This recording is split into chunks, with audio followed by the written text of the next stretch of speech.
I'm David Bell of Cannon Financial, and for the next 20 to 30 minutes, I'm going to talk to you about owning the client relationship. You've heard from many of my colleagues on areas of managing through volatility, taking advantage of down markets, and the CARES Act and how it impacts not only our personal clients, but also our business clients. What do I mean by owning the client relationship? You can see on my whiteboard behind me, I'm going to really focus on two areas of our practice. Number one, building and executing to the exceptional client experience. I'm not in the business of meeting expectations. And client relationships, depending upon what industry you're in, if you're an investment professional in the insurance industry, retirement income planning, whatever industry you happen to be in managing client relationships, I'm in the business of managing assets and clients through perpetuity. And what do I mean by that? We know that in client and household penetration, normally a client relationship only lasts 2.5 to 3 years. Typically, if we start bringing up other conversations of their house, whether it be the lending and the banking side, whether it be the retirement income planning side, the insurance conversations and protecting those assets, if we start having additional conversations and bringing in our internal and external team members, we do a much better job of maintaining that client relationship for a longer period of time. So thereby owning the relationship, not just the client and their family today, but through generations. The second point that I'm going to make with you today is how we package and label. And how we package and label our practice is going to be narrowed down today to just 3 ideas. So all the ideas behind me on the whiteboard behind me, some great ideas. I'm going to give you some insights, some things in which I've learned over the last 30, 32 years traveling on the road, partnering with financial services professionals doing what it is that they do, but also some key insights to the way those clients, the businesses, the families in which we work with, and how we navigate those through times like this. And it's even more important today and things in which we're doing today to take a step back and look at our practice and understand truly how we own the practice, own the client relationship, and own each and every one of the individuals and their families for a longer period of time. Let's take the first bullet behind me. Building and executing. Not only just building it, not only going to the practice field. I had the privilege to play a lot of sports in my prior lives. Understanding going to two-a-days. One of the analogies that I like using is Denzel Washington in Remember the Titans, and how he's marching all up and down the practice when the kids are out there on the practice field and the lights are on at the stadium, and it might be two-a-days or three-a-days. And all of a sudden, it's the blocking and tackling. So number one, I want to build some executables with inside my practice, to have a playbook, if you will, to create the routines and the disciplines. I'm a very disciplined individual, very routine in my practice and in my delivery. And then number two, to execute to that. So it's one thing to build it. It's one thing to have the playbook. It's one thing to have what it is that you want to do. It's a whole nother conversation to actually put it into practice with our prospects, with the clients, with the families, with our centers of influences. Whole nother thing to put it into practice. The first bullet you see behind me, be intentional and build those disciplines and those routines. What do I mean by that? Have some intentionality to what it is that we do. You know, oftentimes you hear the phrase in our industry, show up and throw up. And we think about an agenda as we get out of the car on the way to a client event or a meeting that we're having with the client. The team members are talking about it in the elevator going up to the client's place of business or his or her office. No, be intentional. Think about it. Pre-call planning, post-call follow-up, taking notes and listening, not just active versus passive listening, but understanding really how to listen and how with intentionality those client relationships can be built. So in other words, spend a little bit more time in pre-call planning, thinking about those discovery conversations, understanding the client at a deeper level through a lot of the tools and techniques of intentionality. Not only is it just building that agenda, numerically framing that agenda, and coaching the client that, you know what, David Bell's on point. He knows exactly what he's talking about. He sent me the agenda in advance and said, Mr. or Miss Client, Mr. or Miss Prospect, here's the proposed agenda for our meeting coming up in 3 days. Take a look at it. Let me know if you have any changes, additions, or deletions of. If I don't hear back from you, I'll assume everything's okay. Guess what? When I go meet with the client, the team and I, or me by myself as an advisor, present the written agenda, and the client looks at it, and I'm on task and I'm on point. And over time, when you start owning the client relationship, the client starts depending upon David Bell. He's on point, he's on task. Nothing's getting snuck up on the client. And each and every time we meet, the client sees a preview of the agenda or my thought, the team's thoughts in advance of that interaction. They start becoming more comfortable. It's our meeting, not my meeting, that I'm presenting to the client. Thereby, at the end of the meeting, 30 minutes, 45 minutes, or an hour, the client won't say very often, David, I just want to think about it. Well, guess what? They've had 2 or 3 days to think about it in advance, and I'm not sneaking the idea up on them. You have less of a likelihood of some hurdle or delay at the end of that meeting. The client feels more comfortable with what it is that we're doing. Over time, they will accept my phone calls. They know I'm not calling when markets are up and markets are down, or I got a hot pig, or I read something I just want to let them know about. No, I'm just calling because I care about them. They will accept my phone calls. And then when the conversation turns to business, as it inevitably will do, then the client understands David Bell is believing in them and cares about their family. So that's number one, be intentional, create disciplines and routines within inside your practice. The second bullet you see behind me is like you, know you, trust you.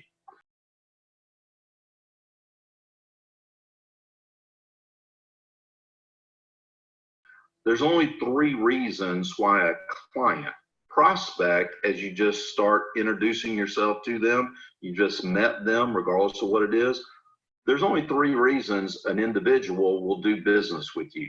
Number 1, they have to like you. Anybody, whether it's a plumber, whether it's a CPA or a tax advisor, whether it's a financial services professional, a lender that you're getting a mortgage, primary, an insurance professional. You need some disability, you need some gap disability insurance, then all of a sudden you start working around through different insurance professionals. I'm going to work with those that I like. I think about all the people that I do business with here in Athens, Georgia. I want to do business with people that I like. Well, what does that entail? Could be a friendly handshake, or in times like this, a little elbow bump or just a head nod. It could be just asking about how someone's doing. It's that friendly banter, if you will, of getting to know somebody. Could be just a smile. It could be pleasantries. Come into the office. I know that I personally, if I do drink a cola, I generally drink Throwback Mountain Dew. It could be just having a Throwback Mountain Dew. It could be knowing that I thoroughly enjoy college football and I love to smoke all kinds of meats, whether it's pork butts, whether it's ribs, whatever. You just know that as an advisor. And guess what? Maybe you shoot me a good recipe. Maybe you ask me what I cooked over the holiday weekend, and we get along. We just like each other a little bit better. There's a great book out there called Kiss, Bow, or Shake Hands. I think it's on his 2nd or 3rd printing. It's a super book because it goes through each and every culture that we have in the world. What's the best times to meet that individual? How do they like you to stand?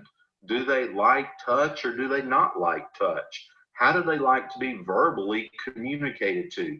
What are words that I should use and what are words that I should not use? It's all about that likability. That's factor number 1. Number 2, getting to know somebody. And you see the second word that I put there is getting to know somebody. Well, how do you do that? My honest opinion, it's easy. That's the easiest step that we have in this industry. Number one, if you have the opportunity to grow your practice through prospecting and suspecting, I want you to think a little bit about the type of individual or the client that you specialize in serving. I've been doing this a long time, and there were only two types of clients that I really liked working with when I was in personal production. And I made sure that I knew those types of clients inside and out. And understanding that gave me the ability to know what the things are that are important to those types of clients. So in other words, when I say getting to know somebody, this is some of the articulation that might occur in that first meeting. Mr. and Ms. Prospect, I'm committed to knowing your overall situation as best I can. Your current situation, where you are today, your goals, what's in your future, your feelings and emotions, and your family and business dynamic. Now, those 5 things, I'm gonna back out of scripting for just a second. Those 5 things are extremely important.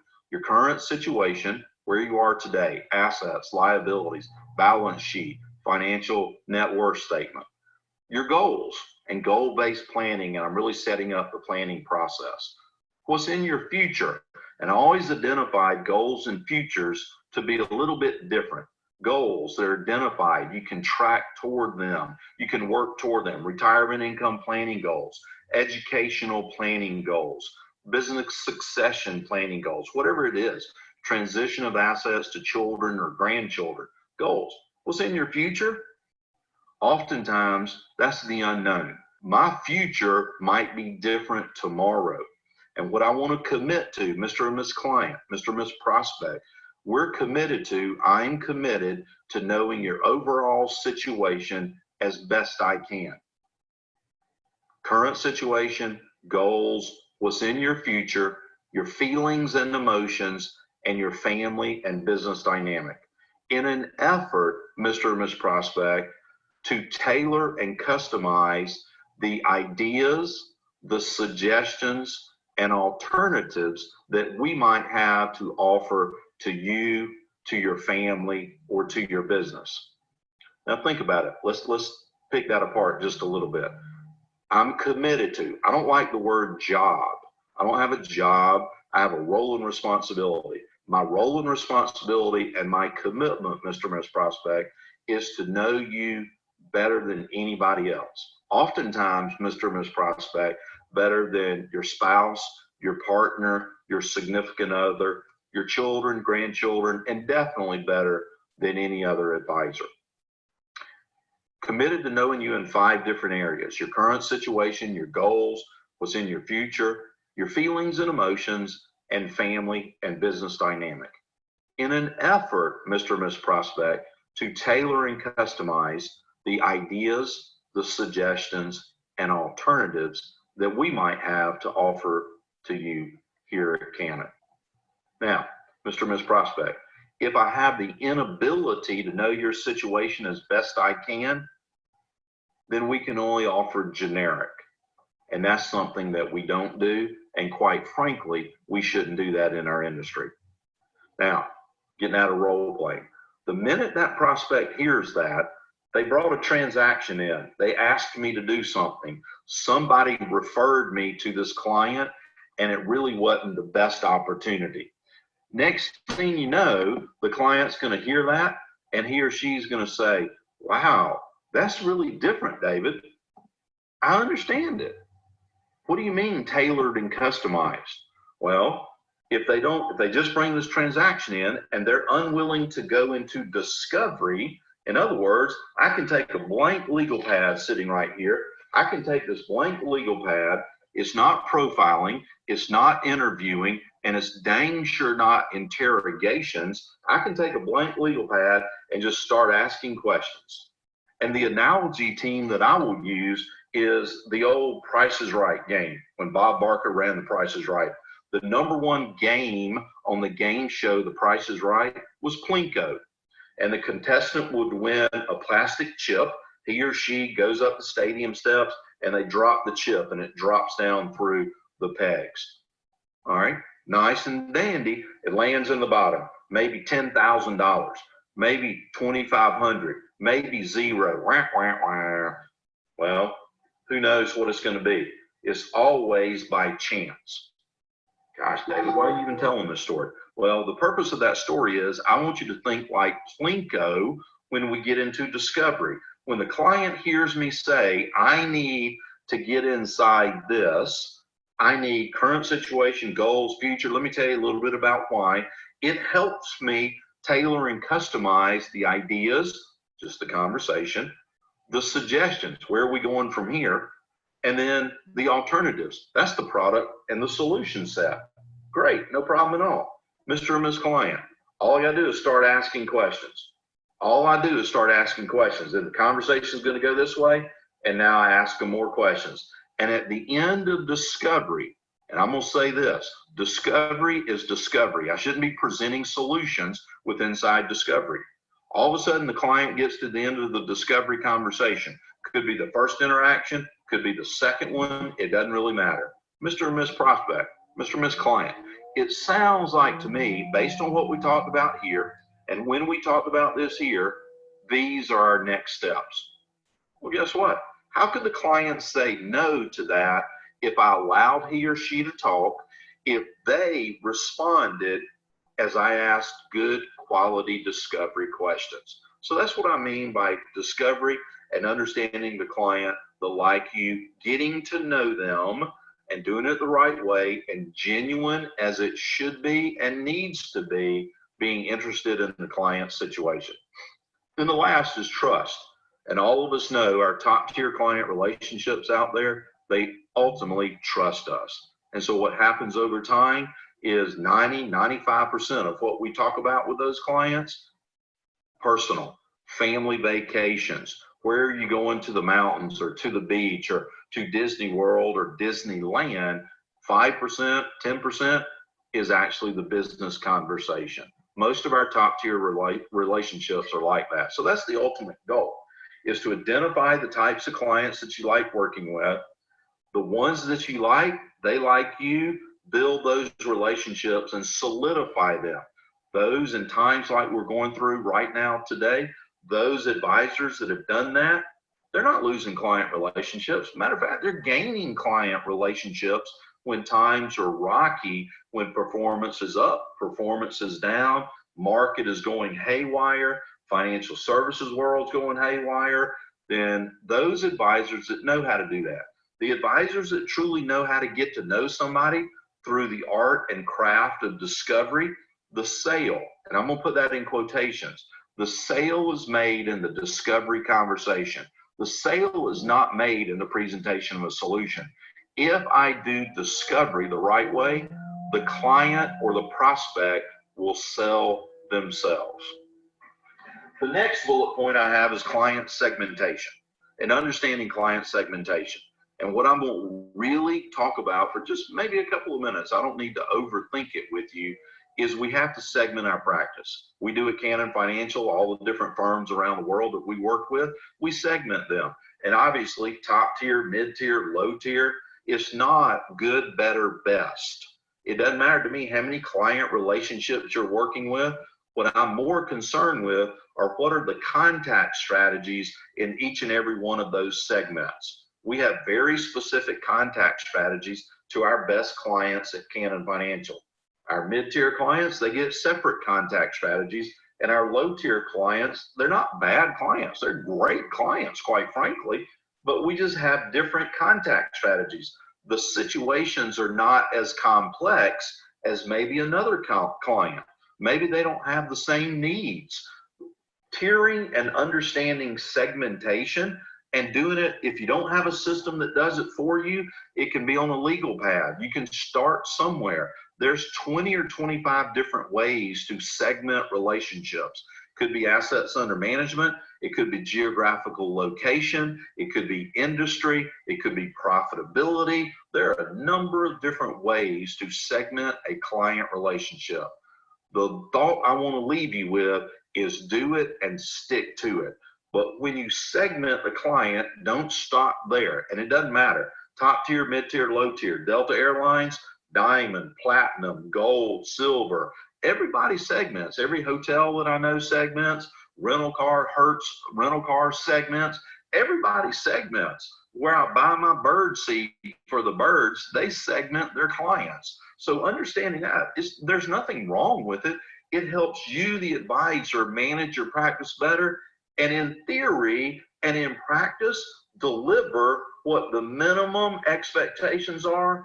But I'm not in the minimum expectation business. I want to know what we've committed to that client for the annual period and exceed those expectations. I want to make sure I communicate that to the client. I'm going to talk about that in just a few minutes to make sure the client understands that. So segmentation is critical, that not only we segment, but we realistically look at the contact strategies. Proper segmentation drives a contact strategy, and that's what it should be doing. What do we need to build out in our practice to make sure we can execute to that? The next point over here on the right-hand side, prospects versus clients. Regardless of where your practice is, I want to understand how I prospect.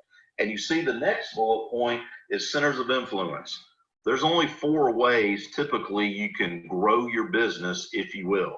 Number 1, self-sourcing, dialing for dollars, just going out, walking up and down the street, finding individuals to work with. Very inefficient, and I'm going to encourage you to do some other things. One step up and a little bit better is external centers of influences, whoever that is. Could be CPAs, could be tax advisors, could be real estate professionals. I used to love working with real estate professionals, introducing me to people that are moving to town or thinking about moving to town. And the best way and centers of influences you can grow your business is current client introductions. I don't like the word referral. Try to take the word referral out of your practice. I like the word introductions, much more solid, and they can actually introduce David Bell. Let me tell you about David Bell. When he gets involved, he brings energy, he brings enthusiasm. He's not Jimmy Neutron rocket scientist. He doesn't know everything in the world, but you know what? He's got a team of professionals behind him, and he's a great guy. You'll get along with him really well, and he talks nonstop. That's an introduction. It's not a referral. Here's a name and a telephone number. So understanding building those centers of influences, most of us in the industry, in the financial services world, lack the ability to get quality introductions because we don't know really how to define what it is that we do, much less articulate it to somebody else that he or she can introduce us to somebody else and actually talk about it. So historically, what they do is they take a business card and define, here's David Bell, he's Executive Vice President of Cannon Financial. Well, what does that really mean? Yay, that and a helium balloon at HEB will get you a long way. Who really cares? I don't want to be introduced as David Bell, Executive Vice President of Cannon Financial. Kind of boring. I want to be introduced as David Bell. Let me tell you what he'll do. Let me tell you how he does it. And let me tell you what he does and the experience he brings to the table in working with my family and I. That's an introduction. So what I really want to do is understand what are those prospects, and I want to understand how many prospects I need and where are they going to come from. I don't want to overfill, if you will, that prospecting pipeline. The second is understanding clients and mapping that back over to segmentation, and which is really going to help us better define what it is that we're doing in our practice. From a time management standpoint, now the clients know we're meeting their expectations, much less exceeding their expectations. I don't want to ever get caught. I never hear from David Bell. I'm not sure if he's managing my assets or paying attention to them or not. I want to make sure I have a very disciplined approach in owning the relationship and the contact side of what it is that we do in our industry. Last but not least, you see the last bullet is creating value. The value that I want to deliver, that's where a lot of advisors miss in owning the relationship. Over time, the client doesn't really understand what your value is. And not that I want to dislocate my shoulder when I pat myself on the back, but I want to truly be able to articulate what the value is that the team and I bring to the table. And however I do that, it could be slowly but surely dripped out in each and every meeting. I could get in a process of making sure that I like electronic communication, and monthly I get an email from you. I get an email from your team. I get a newsletter. I can build value in a number of different ways. You can build value when you talk about bringing in external partners and partnering with advisors that I might already have in place. You can build value when you have family office meetings and bring my children to the table, ultimately my grandchildren to the table as I start passing assets on to them. It might be going to a family meeting and spending 2 or 3 hours, or going up to the lake house in the mountains to spend a little bit of time with the family to help them understand that transition. Whatever the value is, I want to make sure that I create value in each and every one of my relationships. So you can see the first bullet, building. There was a lot of build in there. And the exceptional client experience. I'm not in the business of meeting that client and an ME and meeting expectations. I'm in the business of exceeding client expectations, and everything we just covered will help you do that. Last couple of minutes. Point number 2 of the 2 that I want to navigate today is packaging and labeling your practice. And what do I mean by that, David? How do we package and label what it is that we do and articulate that to the clients, to the families that we work with, and frankly, ladies and gentlemen, to the prospects and to the centers of influences? We'll give you 3 quick recommendations. We use a phrase here at Cannon Financial called positioning versus repositioning. And what do I mean by that? And you see these letters sitting out here. There's only 5 people that you can work with in your practice. Bottom working myself up to the top. Number 5, suspects. Get rid of them. Don't know who they are, don't know why I'm working with them, don't know why they're sitting in front of me. Generally a complete waste of time. Prospects. I love prospecting. I love prospecting so much, I let other people do it for me. It's called centers of influences. Customers. Transactional, came in for a piece of business, don't really know much else about them. I got to understand, I love the transactional related customer, but he or she doesn't probably understand what it is that we do. One step up is the client relationship, more meaningful relationship, understand each other better. Going back to the like, you know, you trust you probably got a deeper, more meaningful relationship with the client than you do the customer. Very top of the food chain in the relationships in which we work with, an advocate. They know you backwards and forwards. They know how to introduce you.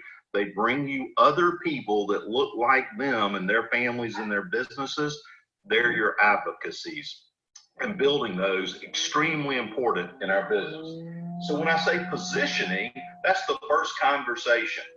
The slate is clean. It's a center of influence. It's a prospect. Positioning from day one the right way. Going back to what we said earlier. I'm committed to knowing your overall situation, your current situation, your goals, what's in your future, your feelings and emotions, and your family and business dynamic. Repositioning, 10 times more difficult. Those are current relationships that you've been working with that don't truly understand what it is that you do and how holistic and comprehensive you truly want to be. Maybe we erred years ago and we allowed to deliver transactions to the client and to their family. Now we want to go back to them. That's the art of repositioning, toggling around and getting them to think about you in a different way is a lot more difficult than the first time you interact with that individual. Positioning versus repositioning. But what I want you to do is have a cadence when we're repositioning. It could be the next portfolio review. It could be the next planning review. It could be the next relationship time that you're getting together with the client. You just want to slowly but surely start changing their mindset to how he or she believes in your practice. And again, it's got to be intentional in nature. You got to think through how you're going to do that. You got to think through how we're going to continue to change the needle on how they perceive you and your practice. So that's what I mean by positioning versus repositioning. And that's what advocate, client, customer, prospect, and suspect. Get rid of suspects. I love prospecting, but I want to work with centers of influences and get better introductions, not referrals. I grew up in the model of Northwestern Mutual Life way back when. And the first time I went to a training session, the professional put on a board 10-3-1. So they're looking at it going 10-3-1. Find 10 people to call on. 3 of them should be successful. And of those 3, 1 of them will come to fruition. I like a lot of these ideas. And as you build your model out with intentionality, 10, 9, 8. We'll get in front of the right person, saying the right thing. And of 10 people that I interact with, 9 of them are going to want what it is that I'm doing. 8 of them are going to do something. I kind of like that ratio a little bit better than 10-3-1. The second of the third points, branding message. And understanding the branding message, how we build and deliver that. I'm a big believer in being able to say what it is that you do very concisely. Could be a value proposition, a branding message, but really answering 5 points. And I got 5 very simple points. What do you do? It's your role and responsibility. Number 2, how do you do that? That's your process.